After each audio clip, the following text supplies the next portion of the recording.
And then I'll make that available starting this week and through the rest of the semester. The class periods will be put up on an announcement, one announcement for 3 announcements for each week.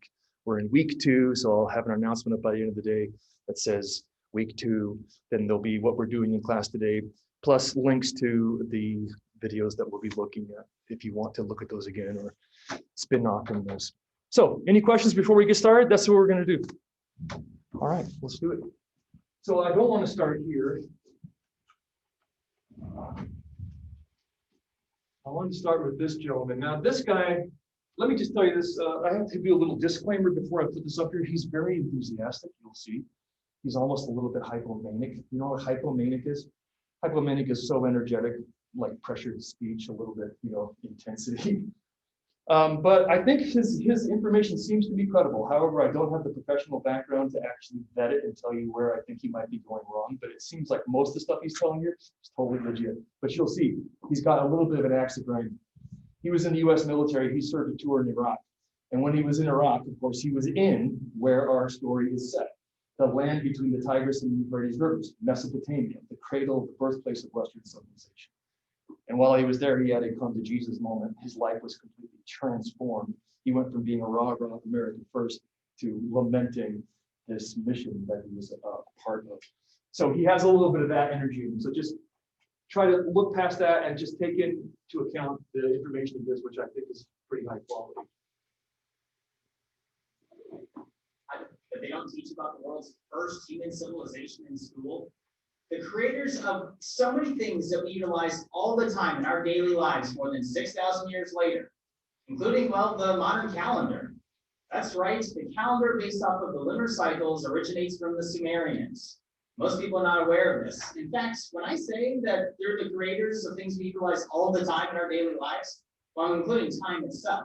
The 60-12 base counting system that's used for measuring hours, minutes, and seconds, which is also utilized in basic mathematics and geometry for measuring degrees and angles, minutes, and seconds. In fact, the Sumerians are the creators of the very first writing system altogether, also referred to as cuneiform, which was an advanced system that even utilized pictographs, just as we use today, symbols to represent entire sentences. In this video, I'm going to share with you many things that the Sumerians created. In fact, even stories that originate from the most common religions on earth go right back to the Sumerians. Most people have no idea. But for some reason, they're not even required testing or even learning by the Department of Education.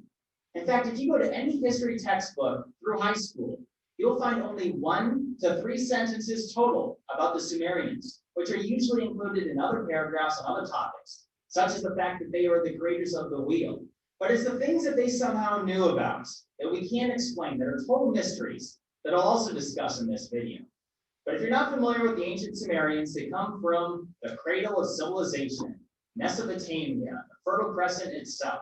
And we weren't even aware of the Sumerians altogether until more than 150 years ago, upon the discovery of a massive cache of clay and stone tablets in modern-day Iraq. And real quick, you can see here, they utilized cylinder seals to grate these tablets. But at the ancient library of Ashurbanipal in modern-day Mosul, Iraq, they found more than 30,000 of these tablets, many of which were broken. And this is also the same location where they found these infamous winged bulls. Some refer to them as the Anunnaki, or the sky gods. And there's so much speculation and debate about this. But this just happens to be the same site that I was at by some incredible synchronicity during my deployments to Iraq in 2009 and 2010. And by the way, I still need to make a video about my Iraq experience. A lot of people have asked for that, and explain how I went from brainwashed people who bought the lies to thinking for myself and my journey to awakening, as I call it. And I have a lot to say about it because that war was a massive scam, money-generating fraud scam, and an incredible crime against humanity. So look forward to that video in the future. But in these clay tablets, we've learned so many different things that they had created not just glass or the wheel, as I mentioned earlier, but even the sailboat. They even set the platform for modern agriculture through the invention of the plow and even the seed sowing machine. In fact, the Sumerians created the first sewer systems, canals, and irrigation systems. And they even mapped it out here. This is a plaque showing advanced sewer systems and water channels for agriculture. And speaking of maps, they created those all together, and they utilized them to create advanced trade routes. And they did this more than 3,000 years prior to the Silk Road, the infamous Silk Road, which of course they do teach in school. And they traveled more than 3,000 kilometers, or nearly 1,900 miles, all the way over to Pakistan. And with these trade systems, it created an explosion of culture. The Sumerians themselves are the very first to utilize jewelry, makeup, and get this, even beer. These stone and clay tablets annotate more than 500 different recipes for beer. That's right, craft beer comes from the Sumerians. Another interesting fact is that they created instruments. This stone tablet describes 23 different instruments, which include various types of flutes, drums, tambourines, and even the harp. You could even jokingly argue that they are the creators of entertainment itself. I mean, look at these tablets here. They are the first known conductors of wrestling or mixed martial arts altogether, at least that's been annotated. So what do they do with all this? The music, the booze, the makeup, the jewelry, the beer. Well, look at this tablet right here. Yeah. Okay, yeah, you get what's going on there. And that's what, almost 4,000 years ago, drinking beer and engaging in other forms of entertainment altogether. And like I mentioned earlier, the Sumerians created the first writing system as well as the first schools. And privileged individuals went there and learned how to scribe themselves.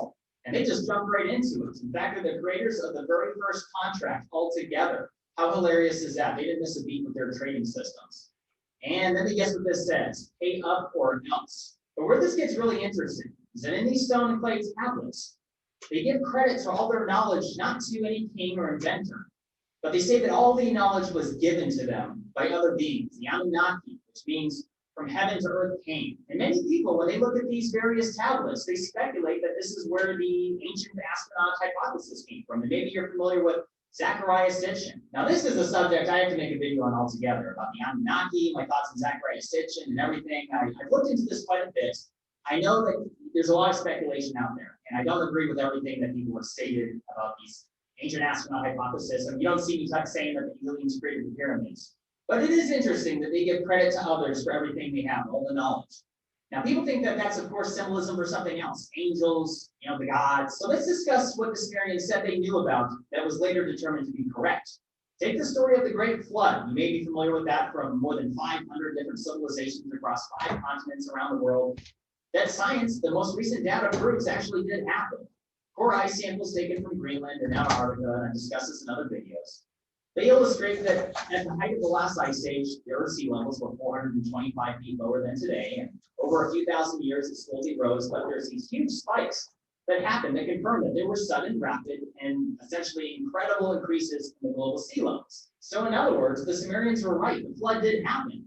And it's interesting that mainstream academics and scientists still refer to it as a myth. But what's even more interesting than the denial is the fact that the Sumerians knew about this 6,000 years after the fact is when they were writing this stuff down in the tablet. So it really makes you think. So strong, actually, it doesn't make me think as much as it makes him think. And I kind of want to stop that video because he goes off onto some speculations about the astronomical knowledge of the Sumerians and whether or not there's a 9th planet and all this kind of stuff. So I'm not sure we need to go there, but the sort of more factual data about the accomplishments and the sort of cultural achievements and contributions to basically modern human life on the Sumerians, I think is worth knowing. He was quite taken by the fact that they had over 350 recipes for craft beers. And there is actually an ale life. I'm not sure if it how many of you read the text all the way to the end? You probably remember the character Ziggurat toward the end. He comes across her, and she's an ale wife. Is that the word they use in your text? I'm not sure. I don't think it was that word. Yeah. I thought it mentioned something about wine. Yeah. Well, she's a sort of like a tavern keeper and an innkeeper, which they serve a lot of beer. So beer does come up in the Gilgamesh. But wonderful notions here about just how much we do not know about the Sumerians, how much it is uncommon. Do any of you remember learning about the Sumerians when you were younger? A little bit. You did get some. Where did you? I took like a specialist history class. And where did you go to school? Eastern Washington. In Eastern Washington. And you touched on the Sumerians. Yeah, Does this jive with what you learned? it's been a long time. Yeah, well, is that like a refresher then for you? Okay, so in the city of Uruk, that's the way I say it. I'm not sure that I say it properly, but in the city of Uruk, where Gilgamesh is the king, there is the central, I guess you might want to call it palace, temple, fortress, this piece of architecture, which is called a ziggurat. And some people speculate that the ziggurat, the form of it, you can see how it's terraced and how it's laddered and how it almost has a roughly pyramidal shape.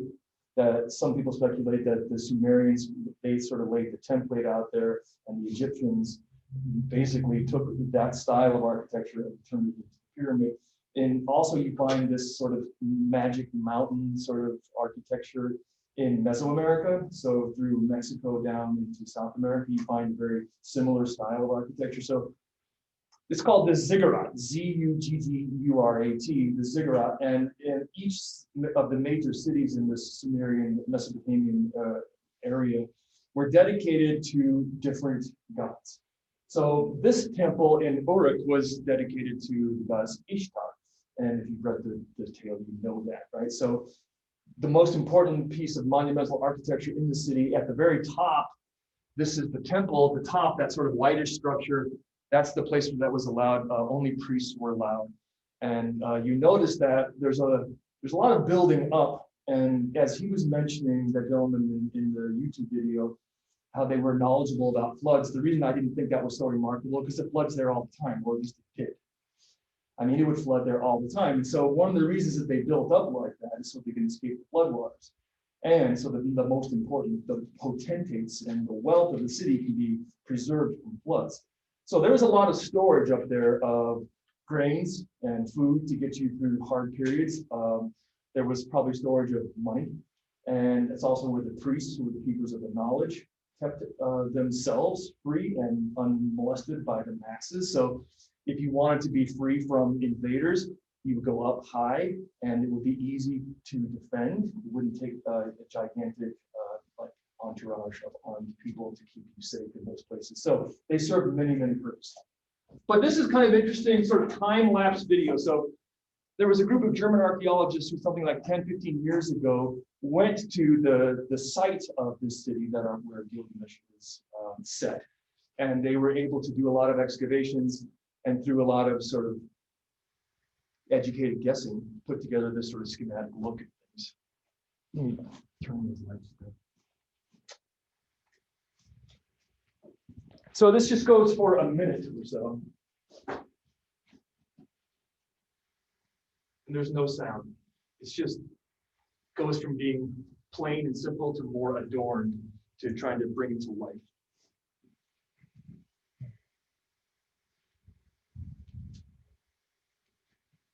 That's the site.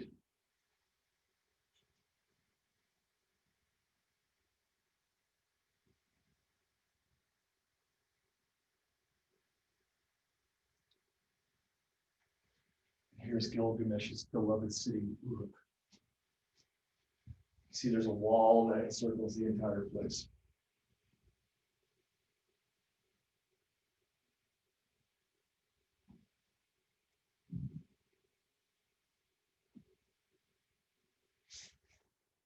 So it looks like there were several places for like worship, and priests would be stationed here, priests would be stationed here, and only priests would be up there. But the people were allowed to come in and worship in the lower levels. It's sort of interesting.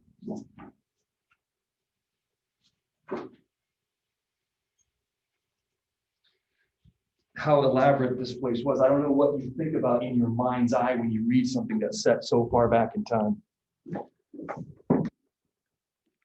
The Ziggurat, this temple that you just took a look at. I just want to read to you a little bit about that.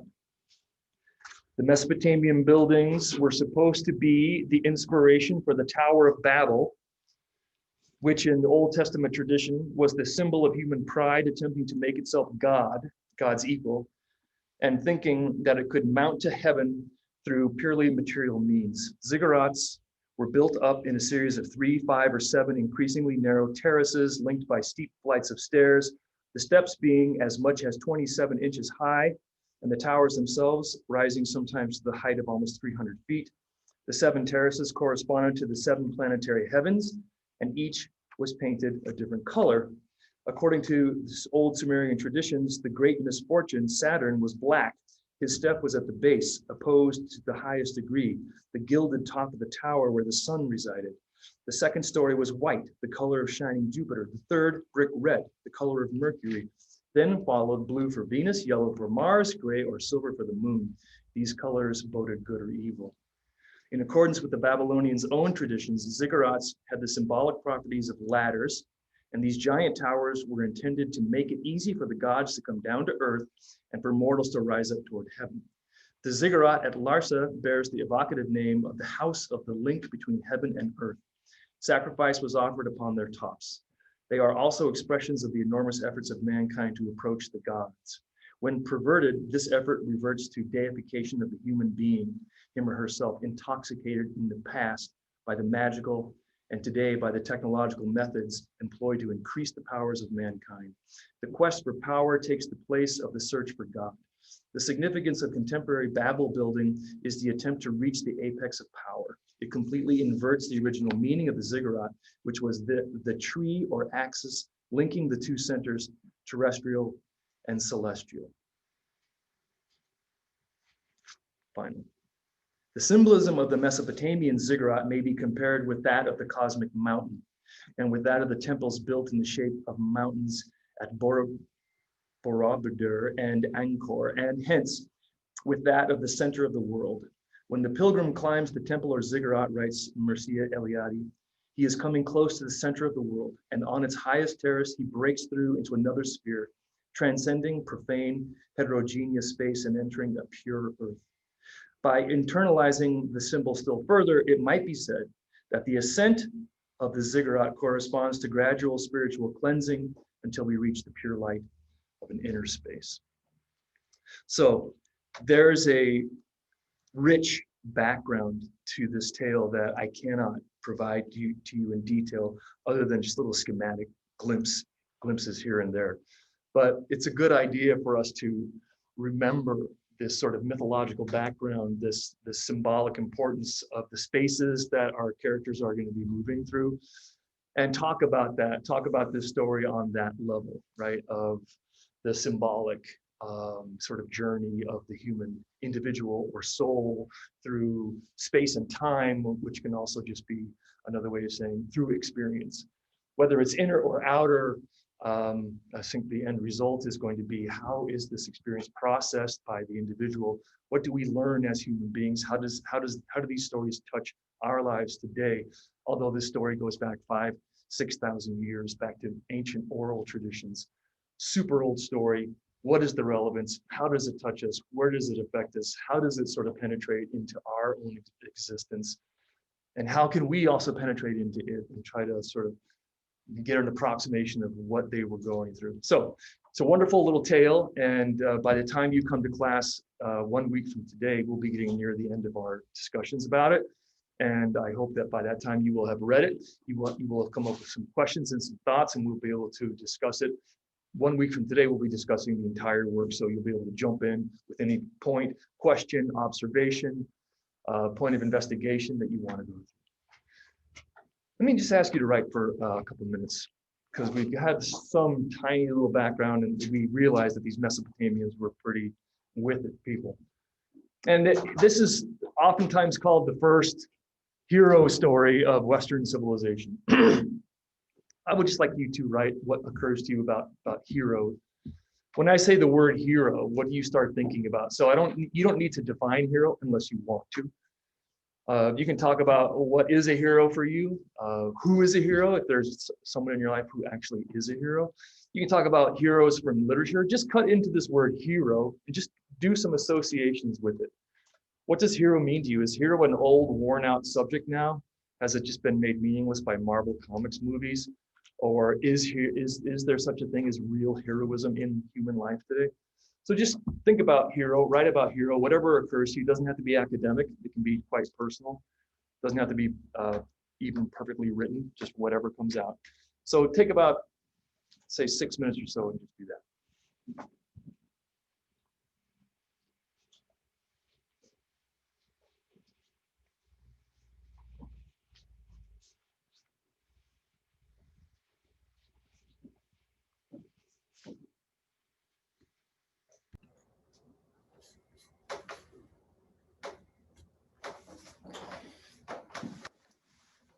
And I would ask you, once you've gotten that period placed, if you would pair up just with one other person, just turn your desk so you're facing each other, just do it by whoever's closest. I think that's probably the easiest thing to do. And keep your social distancing to the point where you feel like you're comfortable. I don't want you to feel like risky at all doing this kind of thing. So I would just like you to share. You don't have to read your sentences off, but if you feel like reading, go ahead and read, or just summarize what you were thinking about when in response to the prompt about the hero in general. So share your thoughts with each other back and forth, and then let's check in with the whole group in about 3.5 minutes or so. Ready? Go.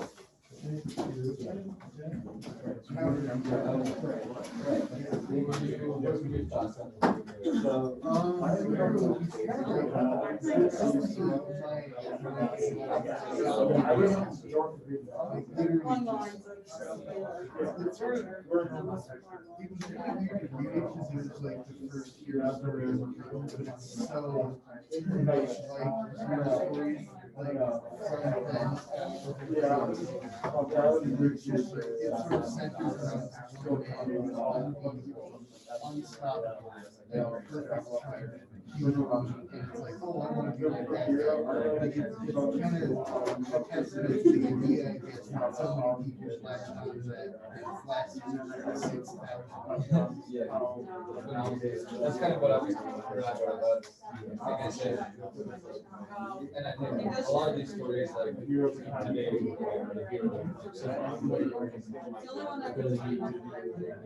like a question, get where he needs to go. In my opinion, it takes possibility. You just know whatever's going to happen, I can end up alive with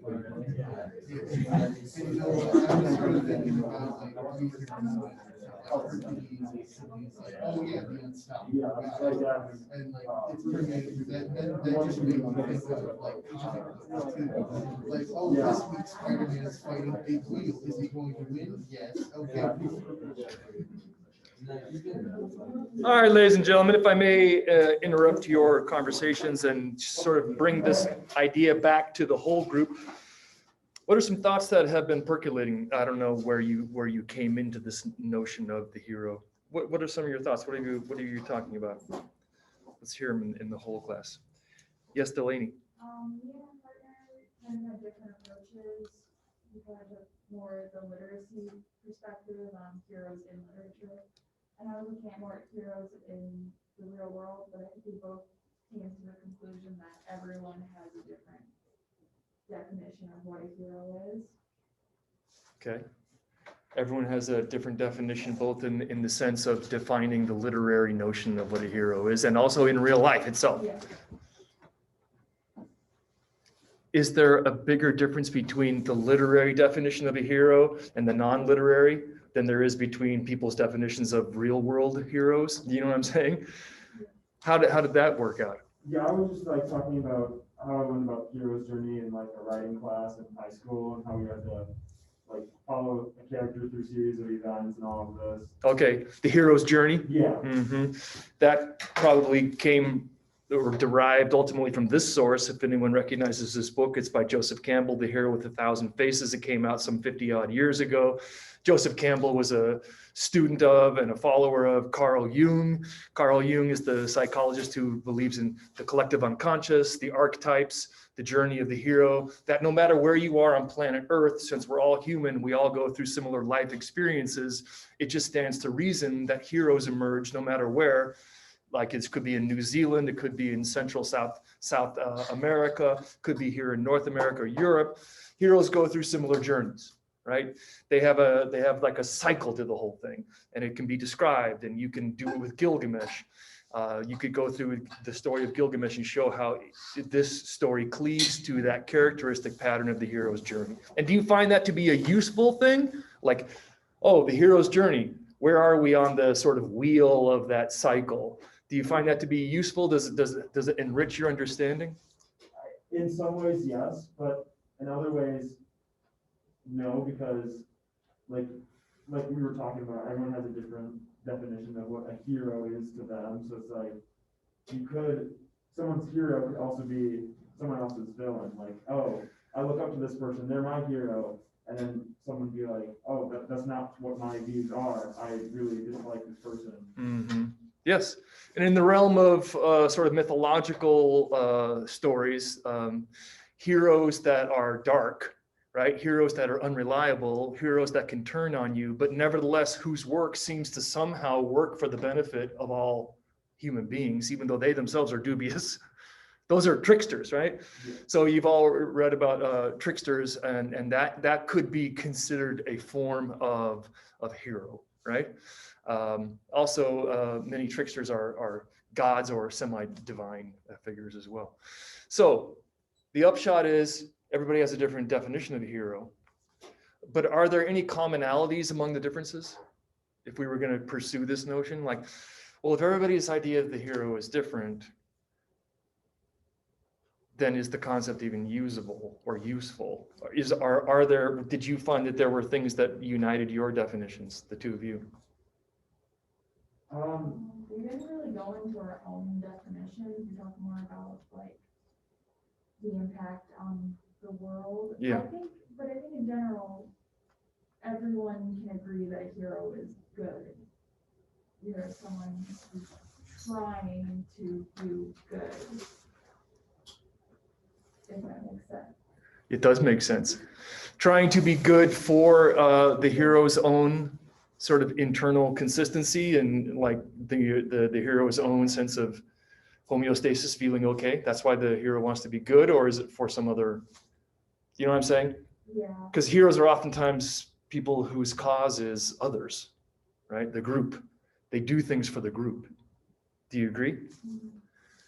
Okay, well, thank you. You don't need to keep extracting everything from you too. Other people, how did people chime in? Where can you come in this conversation?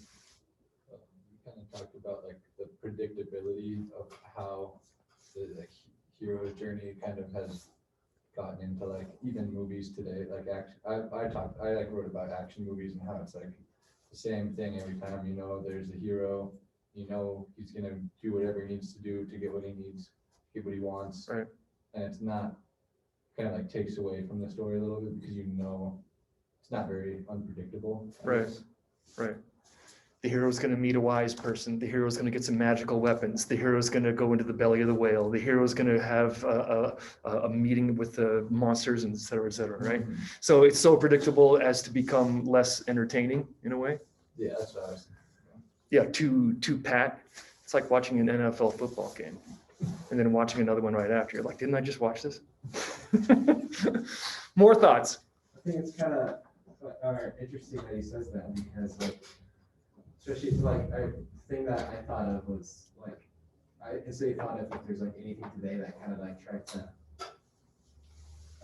move away from that kind of predictable notion of the hero's journey. And I thought of like Avengers movie, the Infinity War movie, where the hero's lost in the end of the movie, and so it wasn't. So I don't know. I just kind of. Somebody just made another movie that was completely predictable. Yeah, what is that called? Isn't that called like regression to the mean in a way? You know what I'm talking about? Like, you know how most cars look like sport utes now, and there's like a sport ute shape that cars have? They all kind of look the same because when something becomes successful, then it gets imitated, right? That's called regression to this type, this form, because it's shown to be successful, it's bankable, it's a commodity that you can move on the marketplace. People just regress and everybody kind of does the same thing and replicates the same product. And I don't see why Hollywood should be any different, right? The last 20 years of Marvel comic movies basically demonstrates that the hero's journey, the sort of superhero journey is a bankable commodity. And it's unlikely unless it starts losing money that they're going to deviate from that product line. So yeah, there's sort of the repetition of the standard patterns to the point of almost nausea, right? You're like sick of it, been there, done that.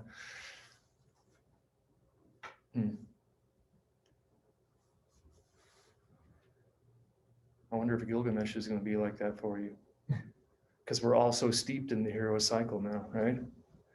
What about, did anyone try for a more sort of academic or literary definition of the hero? Anyone try to do that? Like knock off a hero is a character of such and such qualities and characteristics who does such and such actions with the intention of, you didn't even try that? Would you like to share it? I mean, we kind of discussed how it's kind of like it's like kind of an educational tool almost, where like you're kind of passing down traits that you feel are like virtuous to future audiences. Okay. And I kind of wrote about how like all of the like archetypical heroes that you see in like historical literature are like virtuous, strong, Okay. clever. Right. They always have like a goal that, That's You want- pro-social in a way, Yeah. right? you want to imitate them. You want Right. So what they provide is something, a template for virtuous behavior in some cases, and maybe the result of their actions runs to the benefit of the community, right? So those are certain. Let's take a look at because we only have like 6 minutes left. I wanted to show you just some notions from this gentleman, Joseph Campbell, who spent his life basically studying myth across the globe, myths from every culture that basically had a literate tradition that he could study the myths of. So in his thinking about this, he's the guy, of course, who came up with that very phrase, the hero's journey. The composite hero of the monomyth, he calls that the hero's journey, is a person of exceptional gifts. So this would be his definition. So a hero has exceptional gifts. Frequently it should be he, she, or they now, right? So just pardon his language. He wrote this 50 years ago.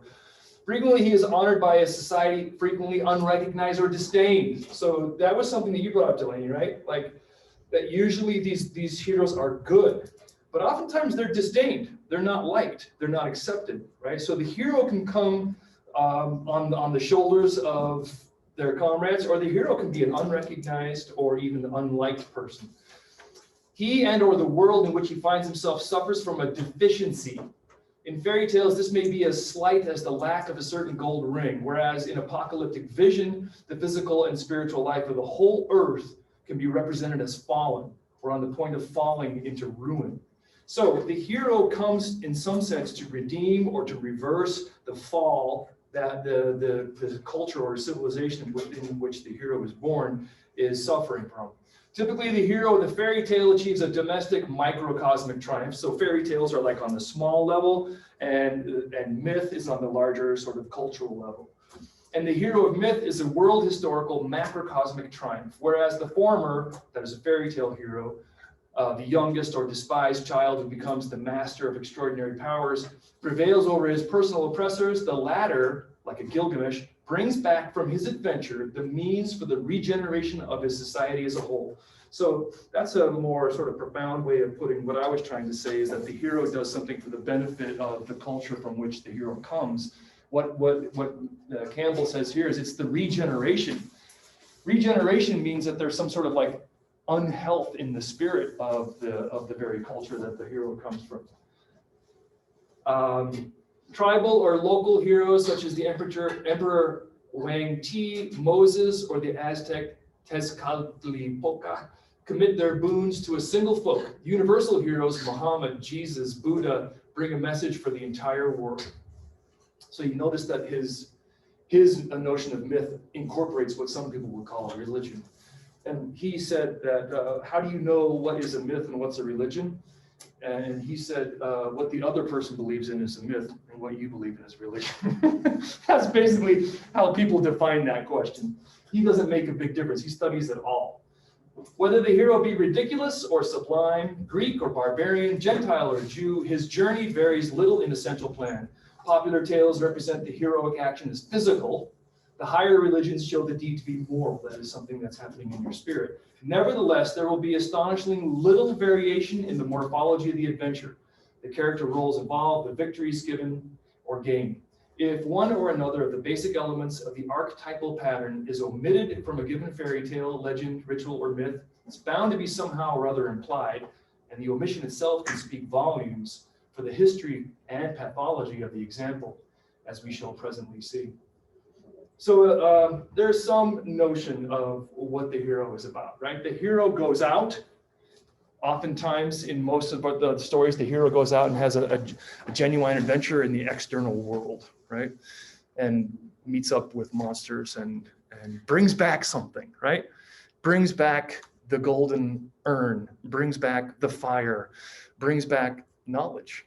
So the hero can either be someone who is celebrated or someone who is not celebrated. In the beginning of Gilgamesh, Gilgamesh is he has no peer.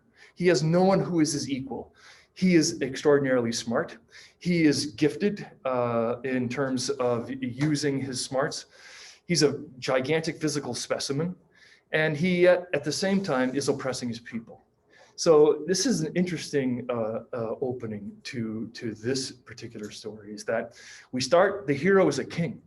The hero already has the uppermost position in his civilization. He's reached the summit, and yet he's tireless.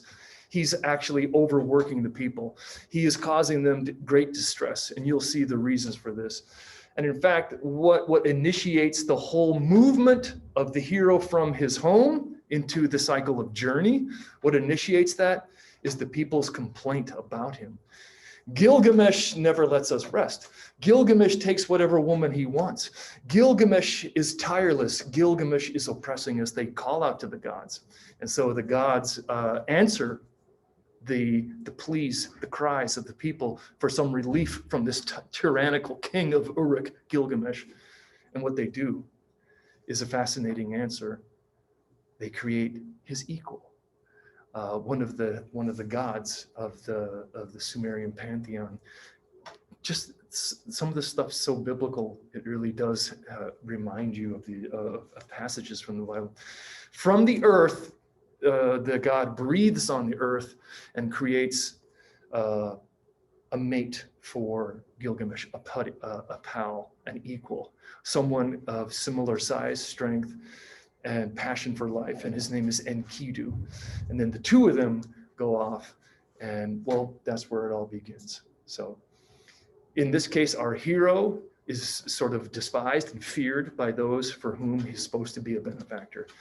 And the gods answer their pleas. And I hope that you read it to the end before we see each other in here in 1 week. Take a look at the video that will be posted on Friday after Friday's class, and you'll see how that first discussion goes and follow along with that. And if you ever have any questions or you want to insert something into a conversation during any of the classes that you're not here, you can always send me an email. Hey, maybe in your next class, could you address this? I'd be happy to take your questions, whether you're in the classroom here or not. All right, thank you all for being here. Enjoy the rest of your day.